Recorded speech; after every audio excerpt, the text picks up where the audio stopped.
అయితే ఆ జోన్ పరిధిలో మన ఇచ్చాపురం నుండి పలాస మధ్య ఉన్న ప్రాంతం లేదనే వెలితి నాకెప్పుడు కూడా ఉండేది. ఇదే అంశంపై కేంద్ర రైల్వే శాఖ మంత్రి గారు అశ్విని వైష్ణవ్ గారిని కూడా కలిసి అనేకసార్లు మన పరిస్థితిని వివరించాను. ఈస్ట్ కోస్ట్ రైల్వే పరిధిలోని ఖుర్దా రోడ్ డివిజన్లో ఉన్న ఇచ్చాపురం పలాస మధ్య ప్రాంతాన్ని సౌత్ కోస్ట్ విశాఖ జోన్లోకి మార్చాలని రిక్వెస్ట్ కూడా చేశాను. ఇది జరిగితే చాలా శరవేగంగా మన స్టేషన్లు అభివృద్ధి చెందుతాయనే మాటను కూడా తెలియజేశాను. ఆ ప్రయత్నాల ఫలితంగా ఈరోజు రైల్వే బోర్డు నుంచి అధికార ఉత్తర్వులు కూడా రావడం జరిగింది.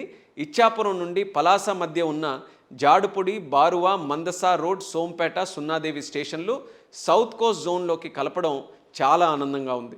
ఇప్పటికే అనేక కొత్త హాల్ట్లు, అమృత్ భారత్ స్టేషన్లు ఇలా ప్రాధాన్యత క్రమంలో అభివృద్ధి చేసుకుంటూ శ్రీకాకుళం జిల్లాలో రైల్వే విప్లవాన్ని సృష్టించాం.